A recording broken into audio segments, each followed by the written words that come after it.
Devastation in Southern California as multiple wildfires ravage the Los Angeles area, leaving more than 1,000 homes and businesses destroyed. The state's emergency resources ready for action as the threat of a winter storm looms just hours away. The preparations underway now as the Lone Star State braces for bitter cold. Well, some school districts across Central Texas are already planning to delay the start of school tomorrow due to the concerns about the winter weather. That includes Mason ISD, Burnett CISD, and Lomita ISD. Now we have the full list at KXAN.com. Now let's get to Chief Meteorologist Nick Bannon. What can we expect headed into tomorrow? You know, we've been talking about this since last Monday. It is finally here. We're just about to see the arrival of a wintry mix that will mostly be rain for a lot of us. So the vast majority of you watching us from the Austin Metro are just going to see cold rain most of the day tomorrow. But in the hill country, the potential exists for some areas of freezing rain. And that's why the National Weather Service has issued a winter weather advisory that begins 6 o'clock tomorrow morning and ends 6 o'clock Friday morning. There may also be some areas of sleet pellets that mix in and some wet snowflakes, but the primary precipitation type, aside from rain, is going to be freezing rain. So where's the storm now? Well, it's responsible for some of those downsloping winds into California. This is the area of low pressure that's pulling in moisture to the south of it, right into Texas. That's giving us all our clouds here today, and it's still cloudy right now, and it's not going to get any sunnier until late Friday at the very earliest. Temperatures as a result of the clouds are colder than they were this time yesterday. Upper 30s for most, low 40s once you get to the metro and into our eastern counties. But with the clouds around, the temperatures will not drop that quickly tonight. We'll be down to 39 at 7, 38 at 9, 38 also at 11, a very slow temperature drop that is in some ways going to help us from staying or dropping below freezing throughout much of the area. So coming up in First Warning Weather, we'll time out this wintry mix that does include many of us just getting plain rain. New information on that as well as the latest amounts for rain and ice before we eventually turn drier and warmer. All right, Nick, thank you very much. And Texas is preparing for the state's most impactful winter storm of the season so far. Parts of the state are expected to see dangerous, wintry, and hazardous road conditions. And state agencies are activating emergency resources today to prepare for the storm. Arlington and Dallas schools have already canceled classes for tomorrow. Our Capitol Bureau reporter Dylan McKim reports now from Arlington. Well, the sun has been shining all Wednesday afternoon here in Arlington, but state officials are warning Texans not to be fooled. They say there could be heavy snowfall in this area in the next couple of days, while other regions in Texas could see freezing rain and icy road conditions. Above the surface, very, very cold air. And Governor Greg Abbott spent Wednesday game planning with dozens of state agency leaders as a winter storm rolls through Texas. It's unclear as of now what kind of impact Texans could see. Weather models are varied. Just 1 or 2 degrees in temperature difference and height of that temperature could mean the difference between no snow or up to 10 to 12 inches of snow. But state officials are preparing for icy conditions in regions of West Texas and the northern hill country, snowfall in the Dallas-Fort Worth area, and flash flooding in coastal communities. The governor warning Texans about road conditions the next couple of days. we're not used to driving on ice and snow. We're not used to driving in conditions like this. Be careful, be cautious. Thousands of employees with TxDOT have prepped roadways with brine. Workers in Dallas are turning trucks into snowplows. We do believe that the pre-treating is going to work. A big focus is on the power grid. Grid officials say it has enough power to serve Texas during the storm, but there's no guarantee you'll always have that power. But ice on trees, ice on power lines, or somebody losing control and hitting a power pole could make you lose power at your house. The governor says his office has put pressure on local utilities to get rid of any vegetation that could affect power lines. And multiple agencies like the Texas National Guard will be deployed to help stranded drivers on the road. Another great tip to have is if you do get stranded on the roadways, call the number on the back of your Texas driver's license. You can request assistance there. But state officials stress that if you're able to, stay off the roadways, stay indoors, and stay warm. Reporting in Arlington, I'm Dylan McKim. And the governor said Texas opened 345 warming centers across the state. You can find the location of the nearest warming center by calling 211 or going to our website. We've got a link in the story where you can find the warming center closest to you. And zooming in on Central Texas, this wintry weather is expected to hit our area tomorrow, and it's all hands on deck across the city of Austin. We as a city are prepared for winter weather by making sure our utilities are ready for the severe weather, and in the event of outages, that we're ready to restore service as soon as possible. Overnight cold weather shelters will stay open 24 hours a day through Friday morning. Austin Energy is on call to respond to power outages, and the Travis County Emergency Operations Center has been activated to coordinate public safety department responses. Local leaders urge people to sign up for emergency notifications. We also have a link to that and how to do that in this article on KXAN.com. And with North Texas in the crosshairs of this storm, communities have been working around the clock preparing the roads out there. 10 dedicated sanders are working around the clock. Some of those sanders were topped off this afternoon with a sand-salt mixture. Bridges and intersections are the priority. Now, unlike Dallas, Plano doesn't have snow plows because of how rarely they're needed. So they'll use backhoes and front-end loaders to clear up any snow piles. Okay, let's head to California now. Multiple fires are burning out of control in and around LA, killing at least 2 people. Let's take a live look now from the Sylmar, California fire cam. And you can see large plumes of smoke billowing out from behind the San Gabriel Mountains. Tens of thousands of acres, as well as over 1,000 structures, have been destroyed. Emergency officials are urging neighbors in many communities to evacuate and find safety. NBC's Jennifer Bjorklund has the latest from the Pacific Palisades. In Southern California, the flames seem to be everywhere. I've never seen it come down this low before. Fires that break the rules, burning downhill toward water, destroying anything that gets in the way. The Palisades fire among the worst. And the fire is growing. We have no percentage of containment. The flames feeding on dry conditions, fueled by intense winds. Winds so powerful, aircraft, among the best firefighting tools, aren't always able to get off the ground. Normally we have some aircraft that can fly at night. Last night it was just impossible with those 80, 90 mile an hour winds. Right now it has calmed down a little bit, so I expect to see some of our aircraft back up in the sky this morning.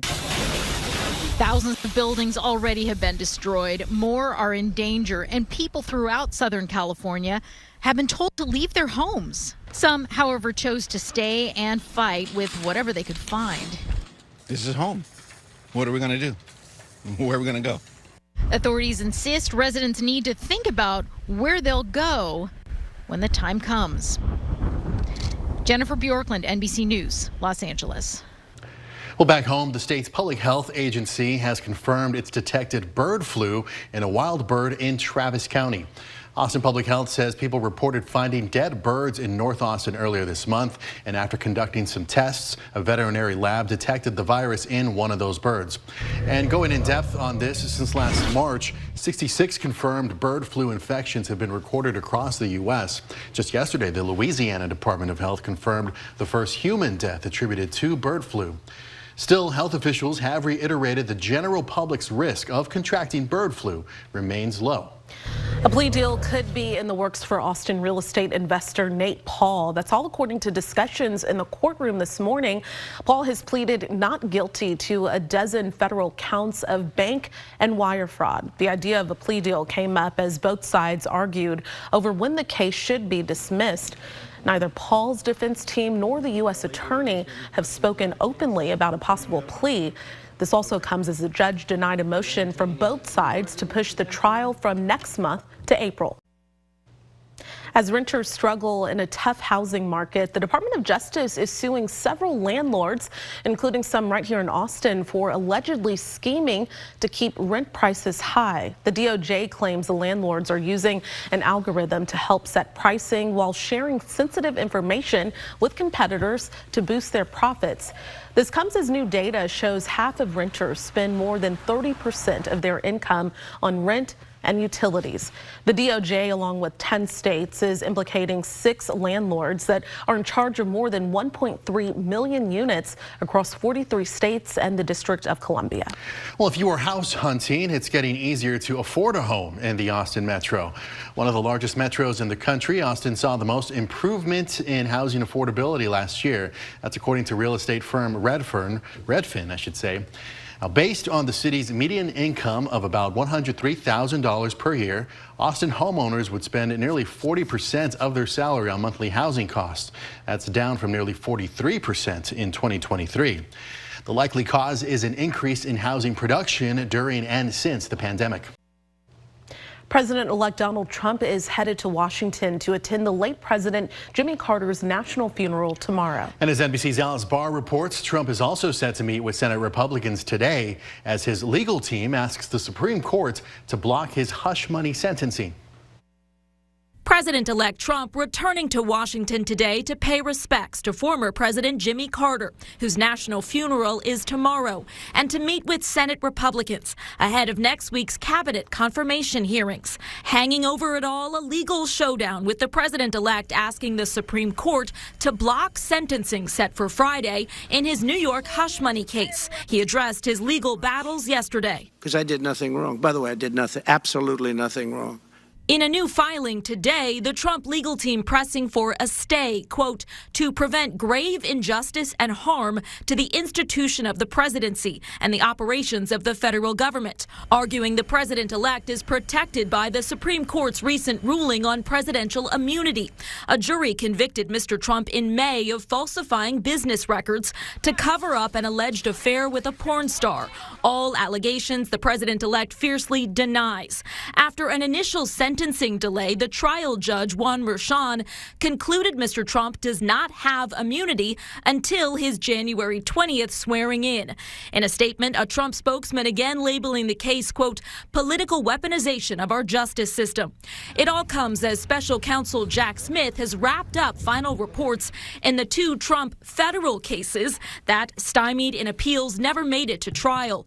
Attorney General Merrick Garland intends to publicly release the report on the president-elect's efforts to overturn the results of the 2020 election, but not in the classified documents case that's still proceeding against 2 co-defendants.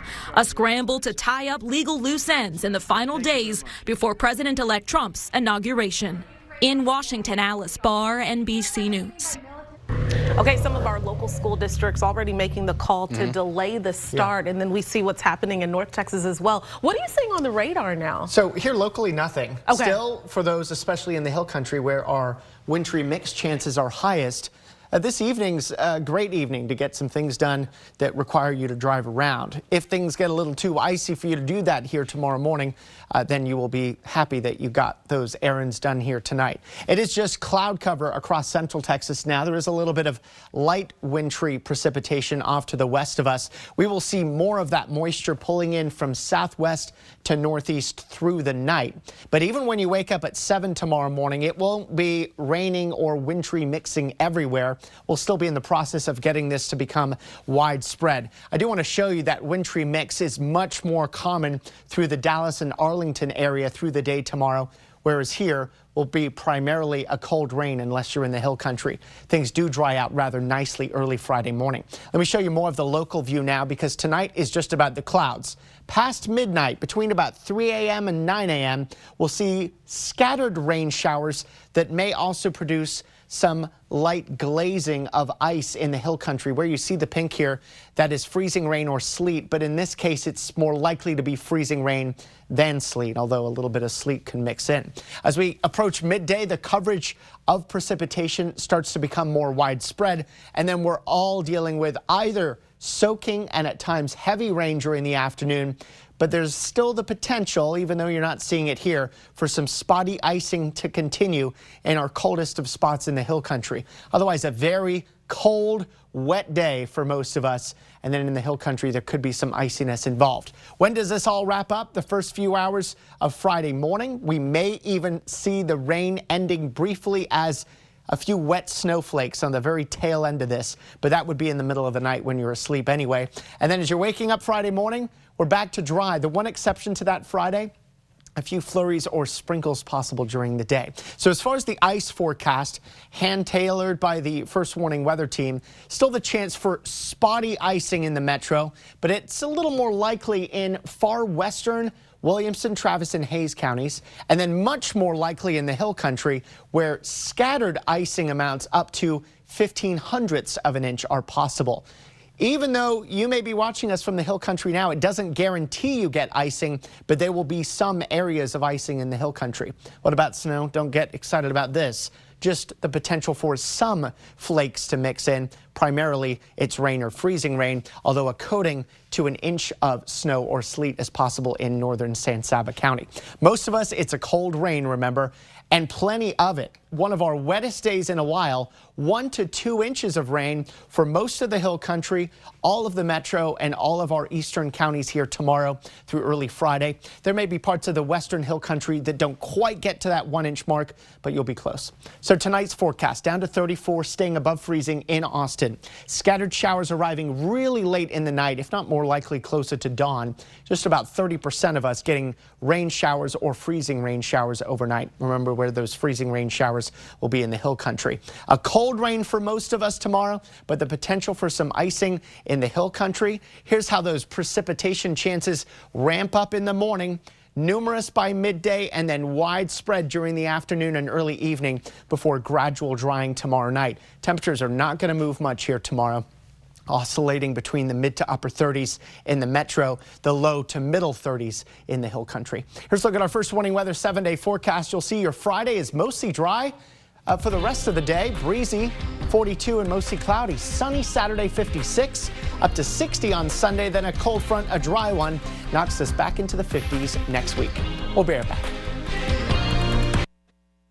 Tonight, a special 2-hour edition of Cuomo as devastating wildfires rage across Los Angeles. Chris Cuomo and the News Nation team takes you to the front lines of the fight. Hear from the heroes, the victims, and what comes next. Starting tonight at 8/7 Central on News Nation. To find News Nation on your screen, go to newsnationnow.com. The nation continues to bid farewell to former President Jimmy Carter. The 39th U.S. president is lying in state in the rotunda of the Capitol for a second day as his fellow Americans pay their respects. President Carter will remain at the Capitol until tomorrow morning, when he will be taken to Washington National Cathedral for a state funeral. President Joe Biden is expected to deliver a eulogy. And a special honor for former President Carter in Austin today at the redevelopment site of Rosewood Courts, one of the oldest public housing properties in the nation. Adrian Todman, the acting secretary of the nation's Department of Housing and Urban Development, joined local officials at the Prospect Heights project. The new affordable home site is a redevelopment of the former Rosewood Courts in East Austin. While there, Todman signed the President Jimmy Carter Memorial Wall on the site commemorating the life and legacy of the former president. When people talk about housing, it's sometimes this very abstract thing. But what he did, even before it was cool to talk about housing, for decades, he was out there with a hammer and a toolkit, pounding nails, making sure that people saw him as a former president lifting up something that's so important to all of us, and that is access to ownership and access to housing. Austin Mayor Kirk Watson and Travis County Judge Andy Brown joined Todman to raise sections of the project's wall frame. The development is partly under the direction of Austin's Habitat for Humanity. We'll be right back.